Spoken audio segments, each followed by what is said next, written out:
வணக்கம் ஃப்ரெண்ட்ஸ், இன்னைக்கு வீடியோவில் நம்ம என்ன பார்க்க போகிறோம்னாங்க ரோஸ் மில்க். வாங்க அது எப்படி செய்யறதுன்னு வீடியோக்குள்ளே போய் பார்க்கலாம். ரோஸ் மில்க் செய்கிறதுக்கு 300 ml பால் எடுத்துக்கலாங்க. காய்ச்சின பால் அடுப்பில் வச்சுருக்கேன். பாருங்க, பால் இப்போ லேசாக கொதிச்சு வருது. இப்போ நம்ம 1 டீஸ்பூன் பால் பவுடர் உள்ளே போட்டுக்கலாங்க. 2 டீஸ்பூன் சர்க்கரை உள்ளே போட்டுக்கலாங்க. நல்லா கலந்து விட்டுறலாம்.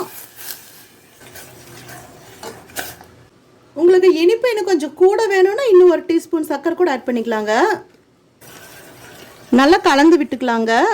பாருங்க, பால் பவுடர் சர்க்கரை எல்லாமே நல்லா கரைஞ்சிருச்சு. இப்போ நம்ம அடுப்பு ஆஃப் பண்ணிடலாங்க. இப்போ நம்ம அந்த பாலில் ரோஸ் பிங்க் கலர் இது 5 ட்ராப்ஸ் உள்ள விட்டுக்கலாங்க. பாருங்க, 5 ட்ராப்ஸ் உள்ள விட்டுட்டோம். இது கலர் மட்டும் கிடச்சிருக்குங்க. இது வந்து கலருக்காகத்தான், ஃப்ளேவரெல்லாம் எதுவும் இல்லைங்க. அப்புறம் ரெண்டாவது இந்த ரோஸ் ஒயிட் எசன்ஸ் 5 ட்ராப்ஸ் விட்டுக்கலாங்க. இது கலரெல்லாம் எதுவும் இல்லைங்க, எசன்ஸ் ஃப்ளேவருக்காகத்தான். நல்லா கலந்து விட்டுறலாங்க. பாருங்க, பால் நல்லா ஆறிடுச்சு.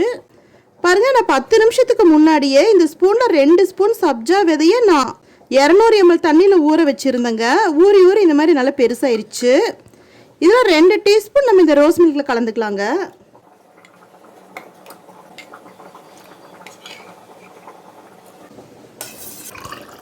பாருங்க, நம்ம வீட்லயே ஈஸியா சூப்பரா ஹெல்தியா நம்ம ரோஸ் மில்க் செஞ்சுட்டோங்க.